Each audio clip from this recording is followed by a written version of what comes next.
세상 흥미로운 소식을 콕 집어 전해드리는 피커TV입니다. 아베 정권이 불가능한 사업에 90조 원을 투입하고 있습니다. 전문가들은 부정적인 의견을 내고 있지만 아베 총리는 친구와 열심히 추진하려는 모습을 보여주고 있는데요. 어떠한 내용인지 알아보았습니다. 15일 마그마그 뉴스는 엉뚱한 초전도 리니어 신칸센 사업에 아베 총리 친구의 그림자가 보인다고 보도했습니다. 리니어 신칸센은 2027년 완공을 목표로 JR 토카이 회사가 공사 정비를 5년째 진행하고 있습니다. 리니어 신칸센 사업은 여러가지 측면에서 문제가 많고 주민들의 반대 운동도 높아지고 있는 상황입니다. 이 사업은 도쿄에서 나고야까지 총 길이 286km로 그중 90%에 가까운 246km를 터널로 공사할 계획입니다. 하지만 문제는 이 터널이 일본 열도를 동서로 양분할 정도로 큰 단층선을 지나간다는 것인데요. 이곳은 지금도 연간 4mm의 용기가 계속 진행되고 있는 곳입니다. 그런데 JR 토카이 회사는 남알프스의 구조선을 가로지르는 공사가 얼마나 위험한 것인지 알지 못하는 것 같은 모습을 보여주고 있습니다.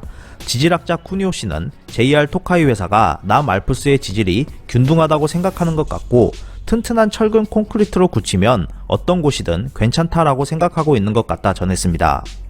정말 모르는 것일까요? 문제는 하나 더 있습니다.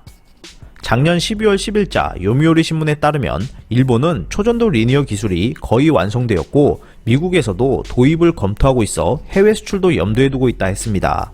하지만 마그마그 뉴스는 이러한 내용은 터무니없다 전하고 있습니다. 이는 JR 토카이 회사의 유착관계에 의한 홍보 기사에 불과하다 지적했는데요. 리니어 기술은 아직 실험 단계에 머물러 있고 상업운전에 들어갔을 때 발생할 수 있는 자기장 현상과 전자파 영향 등 여러가지들이 풀리지 않은 상태라고 합니다.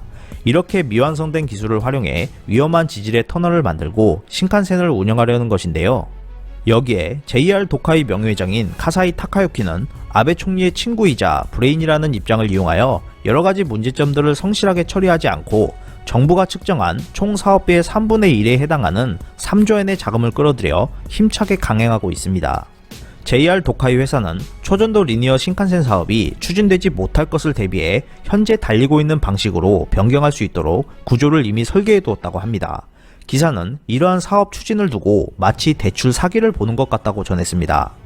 불가능한 사업에 무리한 국가 재정을 투입하고 충분히 뒷돈을 확보한 후 현재 운행되고 있는 단순한 구조로 공사를 진행해 천문학적인 자금을 빼돌리려는 계획으로 보인다는데요.